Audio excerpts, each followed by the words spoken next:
My 7-year-old niece called me on a stormy night, her voice trembling through the static. "I'm locked and starving. Please help, Uncle." My hands shook as I grabbed my keys, racing into the rain toward my parents' house, the place she was supposed to be safe. But when I opened that door, what I found made my blood boil. And then I'm Ethan Walker, and this is the most painful truth I've ever had to speak out loud. I never imagined my own family could be capable of this. I'm about to share everything with you, raw and unfiltered. Before I share my story, I'd love to know you're here with me. Drop a simple hi in the comments or let me know where you're watching from. I love to see how far my story can reach. Thank you. And now let me tell you everything. And please, if my story touches you, consider subscribing to this channel. Your support means the world. It helps me keep telling stories that need to be heard. Stories of truth, pain, and survival. The phone rang around 11 p.m., its vibration cutting through the steady hum of rain against my apartment windows. I glanced at the screen. An unfamiliar number from Tacoma. Normally, I'd let it go to voicemail, but something inside me told me to answer. The voice on the other end was thin, trembling, a whisper swallowed by static and thunder. "Uncle Ethan, I'm locked in a room. I'm so hungry. Please help me." Then the line went dead. My chest tightened. I called back immediately, but the call didn't connect. I tried again. Nothing. I dialed my parents' house where my niece Lily had been living since my brother vanished from her life. No answer. I tried my mother's cell, then my father's, straight to voicemail each time. The silence was louder than the storm outside. I grabbed my truck keys with shaking hands, pulling on an old raincoat and stuffing a flashlight and first aid kit into a bag. The air outside was heavy with electricity, the kind of storm that made the streets look like rivers under the lightning's glare. Tires skidded on wet asphalt as I barreled down I-90, every mile a war against the pounding rain and my own spiraling thoughts. Why would Lily be locked in a room? Why hadn't I listened to my gut sooner when I noticed the shadows under her eyes and how she clung to that ragged stuffed bear of hers I should have known? By the time I pulled into the quiet cul-de-sac outside my parents' house in Tacoma, my heartbeat was louder than the thunder. The house sat there in darkness, shutters rattling in the wind. Too quiet, too perfect on the outside.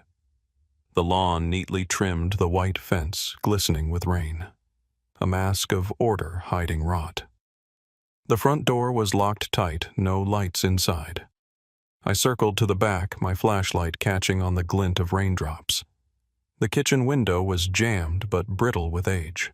I pressed my shoulder against the frame until the glass gave way, shattering in a muted crash under the roar of the storm. Shards crunched beneath my boots as I pulled myself into the cold silence of the house. The air smelled faintly of mildew. I crept through the hallway, every creak of the floorboards amplified. My light caught on a narrow door at the end of the hall. The wooden frame bore scratches where a latch had been forced shut from the outside. My stomach turned. I unhooked the lock, swung the door open, and there she was. Lily sat curled in the corner on a thin blanket. A stuffed bear clutched tight to her chest. Her face was pale cheeks, sunken eyes wide and hollow.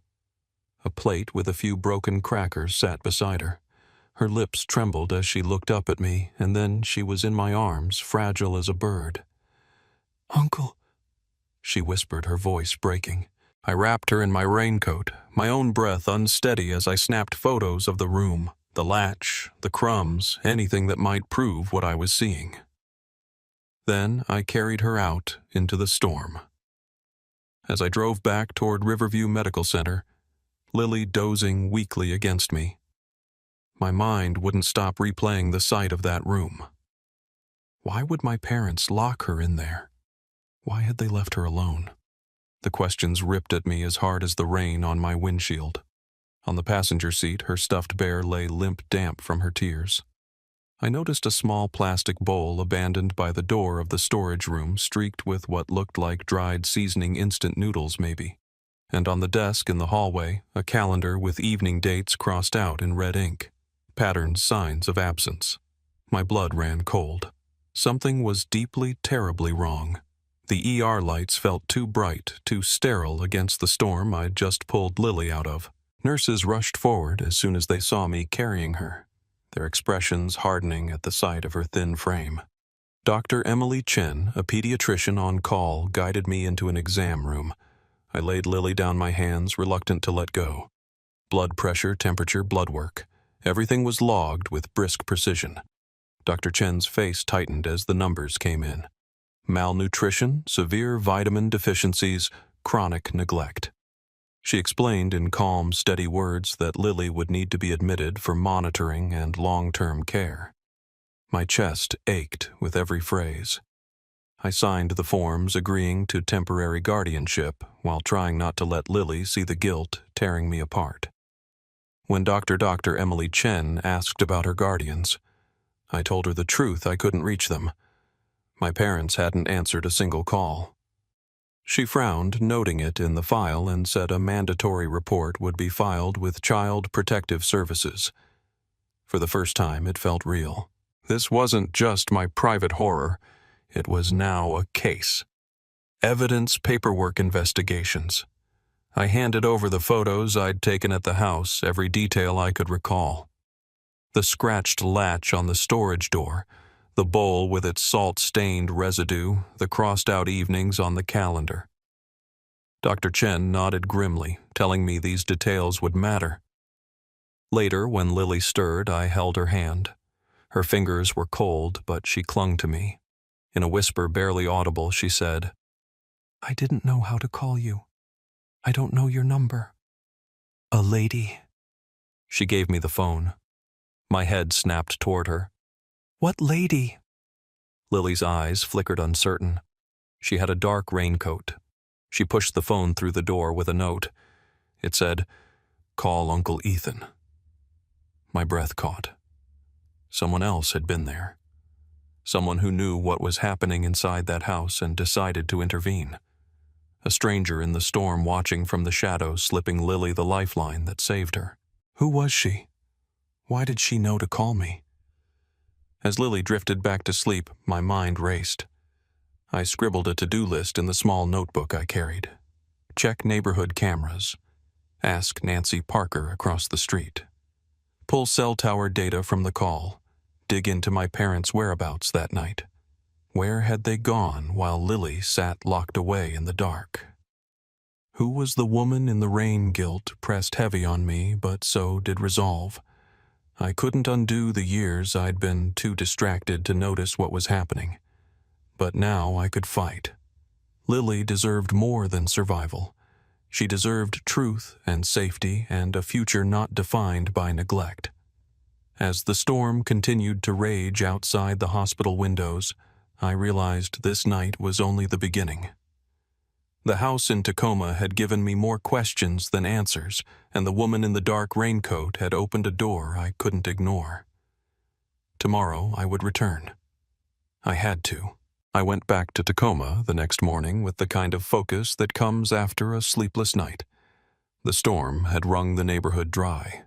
Leaves clung to the white fence like bruises. I unlocked the back door I'd forced open and stepped into the same stale quiet, my phone ready to document everything I should have seen sooner. In the study, my father's desk sat like a stage-set blotter. Square pens aligned a framed family photo aimed straight at the door as if to greet any visitor with a smile that no longer meant anything. Inside the top drawer, I found envelopes from the bank with monthly memos labeled Lily's allowance in my mother's tidy cursive. The deposits matched the amount I'd heard them mention, a stipend meant for Lily's care. Yet the receipts, paper-clipped behind each envelope, told a different story. A new set of audio speakers, a tasting menu at a downtown restaurant, 2 concert tickets for a weekend I remembered Lily missing school. I photographed every page date and total. A leather-bound planner sat in the lower drawer. Pages were filled with dinner parties, gallery nights, and social commitments. Many in the evenings, the same evenings crossed off on the hallway calendar. Next to a Saturday entry was a small star, and the word late. I pressed my palm onto the paper to steady my breath and kept going. Nancy Parker opened her door on the second knock. She wore a faded sweater and the kind of gaze that has kept a quiet count of wrongs over the years. We spoke in her living room while the heater ticked. She said she often heard crying late at night, thin and muffled, and saw my parents leaving dressed up the porch lights set on a timer that clicked on at the same minute every evening. Once she woke to the sound of rain and saw a woman in a dark raincoat standing beneath the eaves across my parents' back steps, motionless, looking toward the kitchen door. I thought she might be waiting for someone, Nancy said, but the house stayed dark. She wrote down what she remembered. I snapped a photo of her note along with the time-stamped snapshot she'd taken months ago of my parents heading out in formal wear. From there, I drove to Maple Grove Elementary.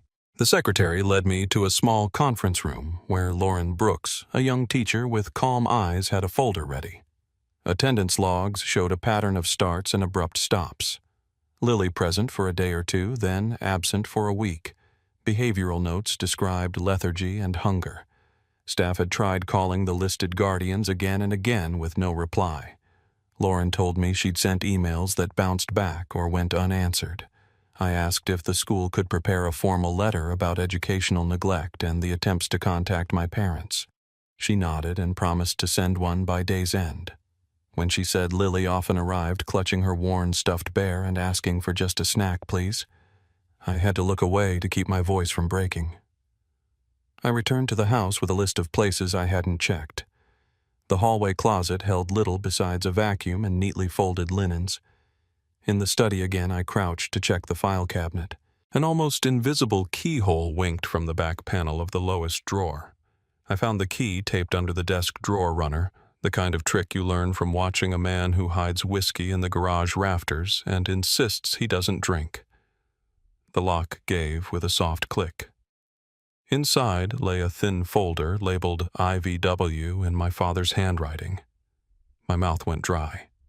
The folder held a photocopy of a trust document titled I.V. Walker with Grace's name in the grantor line dated years back, and a stapled packet behind it, a draft petition to assume management of a minors' trust by a legal guardian. The draft was partially filled in my mother's name typed neatly beside proposed guardian. My father's contact information clipped to the front, but the signature lines were blank, flagged with yellow sticky notes that read, "Sign and notarize," and "Submit with letters." Tucked behind those forms were printouts of bank balances and quarterly statements that didn't belong to any account I knew. I photographed each page, every reference number, every address line, and kept digging until I was sure I had everything.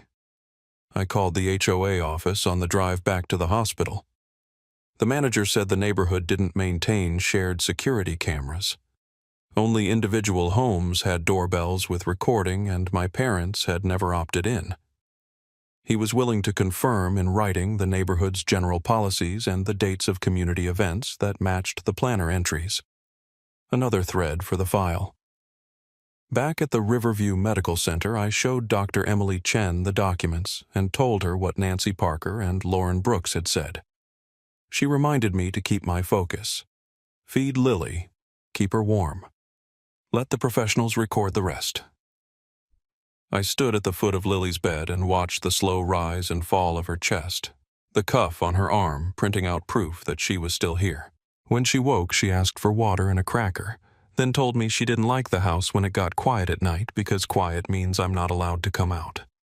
I wrote it down word for word.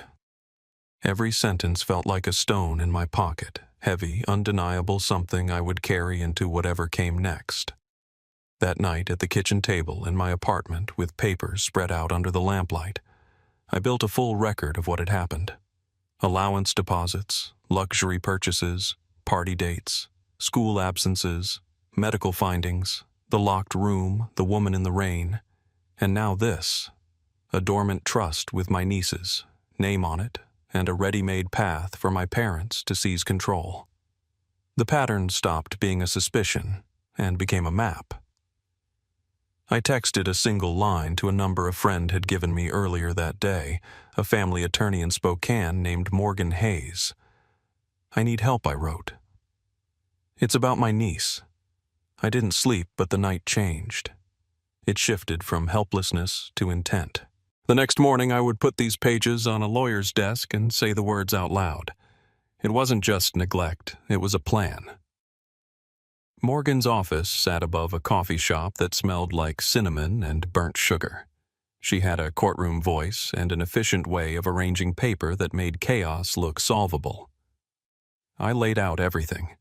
The photos of the storage room, the bowl with its salted crust, the calendar, the receipts tied to Lily's allowance, Nancy Parker's written account, Lauren Brooks' attendance logs, the preliminary medical report. At the end, I slid across the trust file and waited. "This isn't only a child welfare issue," Morgan said after a long silence. "This is financial misconduct woven through a pattern of neglect." She asked for permission to contact the hospital social worker and the school to formalize statements. I agreed and signed what she put in front of me. When she examined the trust folder, she paused at the draft petition. She ran her finger along the footer where a template vendor's name sat in small type. "Look at the date in the metadata tag," she said, turning the sheet so I could see the microprint. "This draft was generated recently, not years ago." My stomach flipped. She requested any documents I had with Ryan's signature for comparison. I pulled up a scanned lease agreement and an old birthday card Ryan had signed with a messy flourish back when we still believed life would be simple. Morgan compared strokes and pressure on a sample signature that had been printed and traced on a photocopied page tucked in the folder. "This isn't your brother's hand," she said. "Someone tried to approximate it." By midday, Morgan had coordinated with Dr. Emily Chen, who agreed to provide a detailed medical statement outlining Lily's malnutrition and the signs consistent with prolonged neglect. Nancy would sign a sworn declaration about the late-night crying and the timed porch light. Lauren planned to send a letter about school attendance documented outreach attempts and the times Lily appeared hungry and exhausted. Morgan Hayes said we would seek emergency temporary custody and that the trust materials would be secured under a preservation notice to prevent tampering. That afternoon, a lawyer representing my parents called Morgan. He insisted I had broken into the house and stolen private records, that I was staging a campaign to smear respectable grandparents who had done their best. He hinted they would file a police report for trespass and demand the immediate return of all documents. Morgan remained cool. She acknowledged the entry explained the exigent circumstances and the medical emergency, and pointed out that the materials I possessed pertained directly to the welfare of a minor and potential exploitation. She asked the opposing counsel to preserve any and all communications referencing the trust, the allowance, and my brother, including emails sent from home IP addresses. The line went quiet for a beat. We sat with the door closed as Morgan organized the motion packet. "They'll push back," she said, "and they'll present something that looks legitimate to confuse the court." Her prediction landed sooner than I expected. An hour later, an email arrived from opposing counsel attaching a typed letter ostensibly from Ryan stating that he had asked his parents to look after Lily and manage her property. The letter was undated, the salutation generic, the sign off too neat for a man whose signatures had always carried a hurried slant. Morgan printed it, then placed it beside the trust draft. "Same font," she said quietly. "Same spacing quirks. Whoever produced one likely produced the other." That evening at the hospital, I told Dr. Emily Chen what was happening and asked Lily how she was feeling. She said the Jell-O was her favorite because it was cold and not scary. When she finished a few bites, her eyelids grew heavy. Lauren Brooks's letter arrived on my phone. The language was clinical and devastating. It spelled out months of absence, unreturned calls, and notes that Lily asked for food at drop-off. I forwarded it to Morgan and thanked Lauren. A few minutes later, Nancy Parker texted to say she would stand in front of a judge if it came to that. Before I left, Lily tugged my sleeve and whispered something I will hear for the rest of my life. If I tell on them, she said, "Yes, on the blanket, they locked the door again." I told her she wouldn't be locked in any more rooms. I told her we were going to make sure of it, not with promises, but with people and paper that had to be obeyed. On my way out of the hospital, rain started again, gentle this time, like a reminder. Morgan called as I reached the truck. She had filed for emergency custody and a temporary restraining order, preventing my parents from contacting Lily or accessing any of her accounts. A hearing was set on short notice. "Bring everything tomorrow," she said. "We'll put it in front of a judge and let the facts do what facts do."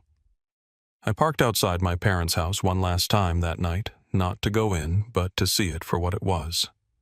The porch light blinked on at the exact minute Nancy Parker had described, the timing precise and unnerving. No movement inside. I thought of the woman in the raincoat, the hand sliding a phone and a note under a door to reach a child no one else was seeing. Somewhere, someone had decided that staying silent was worse than getting involved. That choice had started everything. Back in Spokane, I spread the documents on my kitchen table again, the lamplight turning the paper cream and the ink nearly blue. I placed the forged letter in the center, flanked by the school's letter. The medical report, the allowance receipts, the trust draft with its sticky notes, and my photos from the locked room. The pattern wasn't just a map anymore. It was a case. Tomorrow I would walk into court and name what my parents had done. I would call it by its real name and ask the law to do what family had failed to do: protect a child. Nancy called me 3 days later, her voice quick with urgency. She'd been cleaning out a drawer and found an old receipt where she had scribbled down a license plate number. It belonged to a car she remembered seeing outside my parents' house the night of the storm, parked half hidden under the dripping trees. She handed me the slip of paper when I stopped by.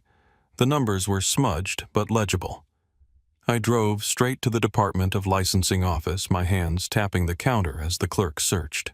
The car was registered to Diane Foster, a retired nurse who once worked at Riverview Medical Center.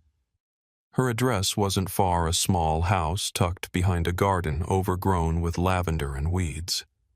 When she opened the door, I saw a woman in her late 50s with kind but guarded eyes. At first, she denied knowing anything about that night, shaking her head, saying she didn't want trouble. But when I mentioned Grace, my brother's late wife, her face softened. She stepped aside and let me in. We sat at her kitchen table, the smell of chamomile tea steeping between us. She confessed she had been friends with Grace back when Lily was a baby. Grace asked me once. Diane Foster said quietly that if something ever happened to her, would I keep an eye out for Lily. I promised I would. After Grace's accident, she hadn't seen Lily much, but on stormy nights, she sometimes walked past the house. That night, when she saw the place dark, she had a feeling something was wrong. She'd slipped an old phone through the door of the storage room with a note that said, "Call Uncle Ethan." That simple act had saved Lily. Then she reached into a folder and pulled out another document. "I never wanted to get in the middle of family matters," she said, "but Grace gave me this copy years ago just in case." My hands trembled as I unfolded it. It was Grace's personal will, witnessed and notarized clearly, stating that if Ryan was unable to care for Lily, guardianship was to pass to me. The words burned into me like fire. I had been meant to protect Lily all along. I brought the document straight to Morgan Hayes. She studied it line by line, confirmed the notarization was valid, and explained its weight in court. "This changes everything," she said. "Your parents were never the rightful choice." Relief mingled with anger inside me, and for a moment I allowed myself to breathe, thinking perhaps we finally had something solid enough to end this nightmare. But Diane wasn't done. As I was leaving, she touched my sleeve and whispered, "I saw him a few months back at a gas station off the highway. Ryan. He looked thin, worn down, but alive. He seemed like he didn't want to be recognized." I didn't approach him. The words struck me harder than the storm that night. My brother was alive. He wasn't missing in some far-off abyss. He was out there running, hiding, maybe drowning in his own mistakes. My parents had sworn they hadn't heard from him. Had they lied to me? Had they hidden him away to keep Lily close, to hold on to money and control? The thought sickened me. That evening, I sat in my truck outside the hospital, staring at the steering wheel. I had Grace's will in one hand, the ghost of Ryan in the other. Lily's fragile breaths echoed in my mind. For the first time, I felt the ground shifting beneath me in two directions at once, hope and dread, salvation and betrayal. I didn't know which would surface first. The courthouse smelled of varnish and old paper, its walls heavy with the weight of other families' broken stories. Ours was about to join them. When I stepped inside with Morgan, I saw my parents seated at the far table, their lawyer whispering in their ears. My mother dabbed her eyes with a tissue, her lips trembling like she was the victim. My father stared straight ahead, his jaw locked, his posture rigid. The hearing began with their attorney painting me as a reckless bachelor trying to snatch a child for financial gain. He described me as unstable, impulsive, incapable of raising a girl alone. My parents nodded solemnly, their expressions rehearsed. I clenched my fists under the table. Morgan Hayes rose steady and sharp. She laid out Lily's medical records first. Dr. Emily Chen took the stand, her testimony cutting through the room with clinical precision. She spoke of malnutrition, vitamin deficiencies, the evidence of prolonged neglect. Each word was a blade, and I saw my father flinch as if struck. Next came the financial trail. Morgan presented the receipts, the bank envelopes, the luxury purchases tied to Lily's allowance. I watched the judge's brow tighten as Morgan stacked one contradiction after another. When she laid out the forged petition with Ryan's signature, the courtroom murmured. Then came the surprise I hadn't fully anticipated. Morgan called Diane Foster. My parents' faces shifted confusion first, then alarm as she walked to the stand. She held Grace's will in her hands, and when she explained the promise she'd made when she said Grace had chosen me if Ryan could not, my mother's face drained of color. My father shook his head, muttering lies. But Morgan handed the judge the notarized document. It was validated on the spot. The weight of it was undeniable. But the other side wasn't finished. My parents' lawyer rose with smug certainty and produced a printed email. He claimed it was from Ryan sent years ago, granting them permission to care for Lily and manage her affairs. The words were neat, formal, and cold. The judge studied it, but Morgan leaned forward and requested a forensic review. She had already run the metadata. This was sent from an IP address belonging to the Walker's residence in Tacoma, not from San Jose, where Ryan lived at the time. Gasps broke out in the gallery. My father's face hardened into stone. I thought it was over, that we had pulled away their last mask. But as the session drew to a close, the clerk rushed in with a fax still warm from the machine. It was from a law office in Arizona. The words were blurred, but the meaning was clear. Ryan was alive, and he was petitioning to restore his parental rights. He promised to appear.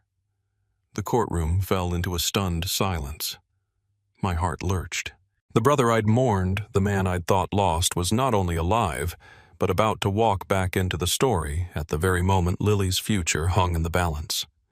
Relief, dread, anger, and hope collided inside me in a single violent rush.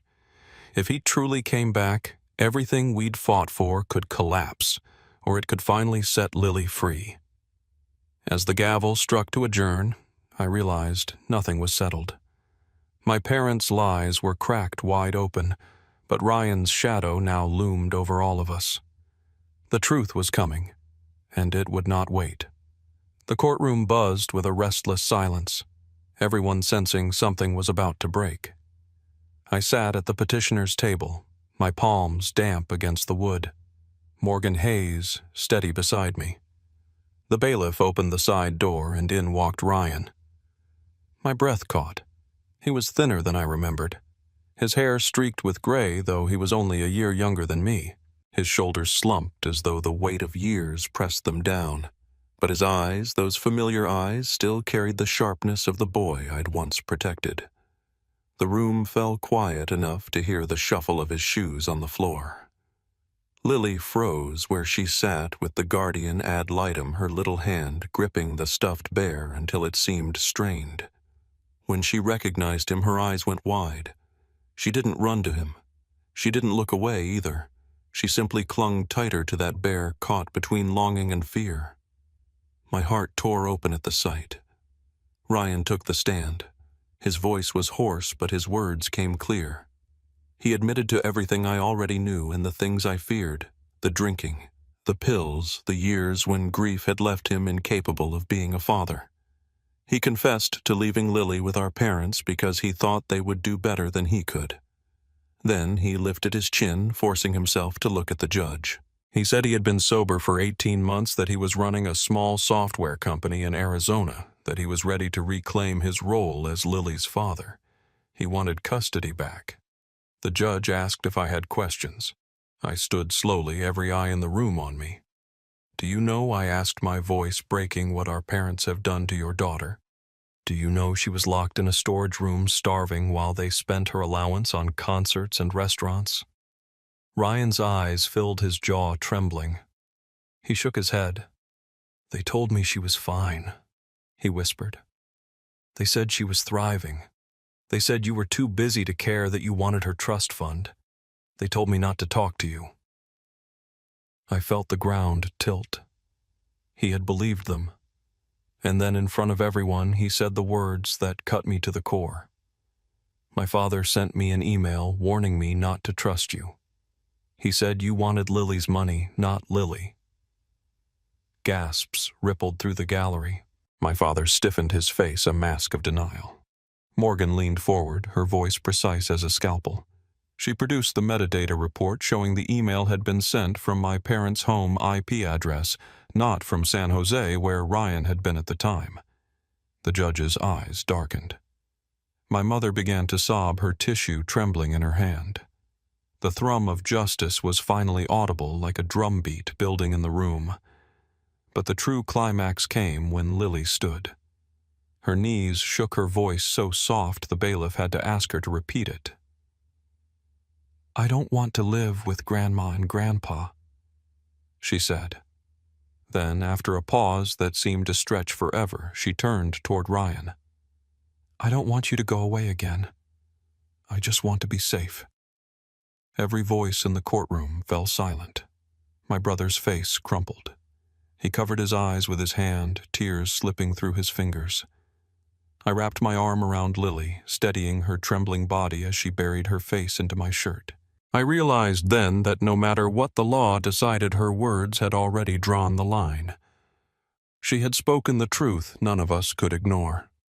I looked across at Ryan, at the brother I had once carried on my back through wheat fields, the man who had disappeared into addiction and left me to pick up his broken pieces.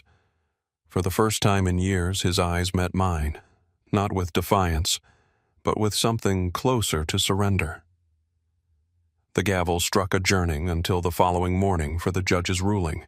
I left the courthouse with Lily's small hand in mine, the storm of the past crashing against the fragile hope of what lay ahead. The next morning, the courthouse air felt heavier, as though everyone knew the verdict would redraw our family forever. I sat straight-backed. Lily nestled beside me with her guardian ad litem poised with her notes.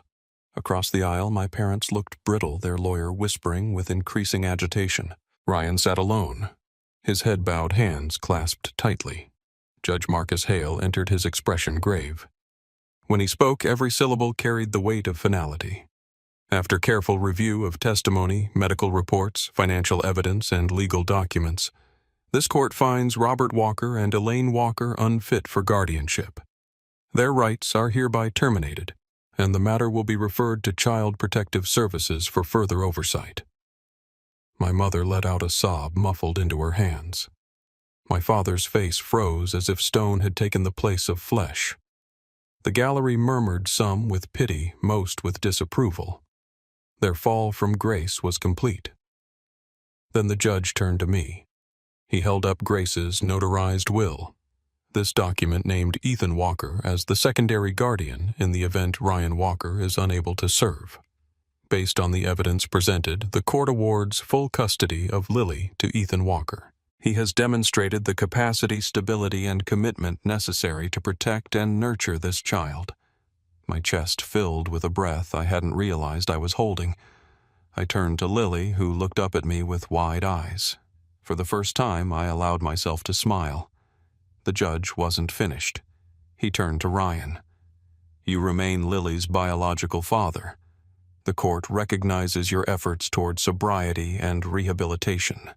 You will be granted supervised visitation with the possibility of expanding those rights if you can demonstrate consistent stability and continued sobriety.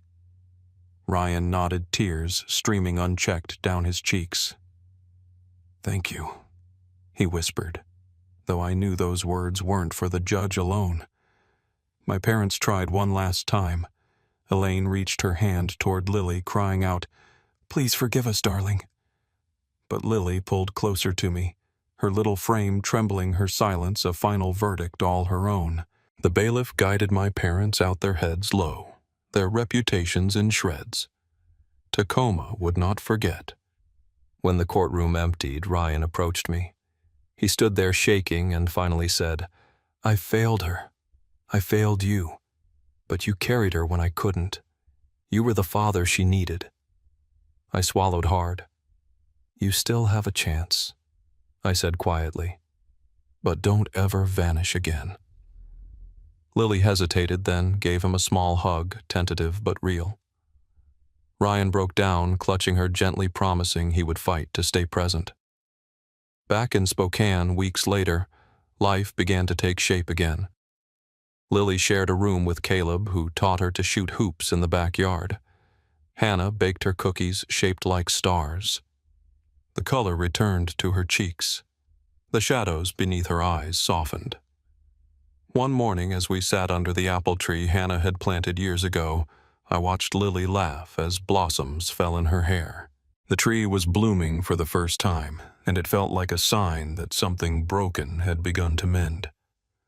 A letter arrived not long after. Inside was a check from Ryan made out for a staggering amount. The note with it read, "This isn't repayment, it's gratitude. You saved her life." I folded it carefully and put it aside, vowing it would serve Lily's future, not my own. Now, when I look back, I know this story was never just about custody battles or trust funds. It was about the meaning of family, what it asks of you, what it takes to fight for it, and how love sometimes demands you stand against your own blood. Responsibility, not DNA, makes someone a parent. And when the time came to choose, I chose Lily. So here's what I tell anyone willing to listen. Trust your instincts. Act when something feels wrong, and never underestimate the cost of silence. A child's safety outweighs pride, reputation, or money. That stormy night taught me one truth I'll never forget. Family is not who claims you. It's who shows up when you're locked away in the dark, waiting for someone to turn the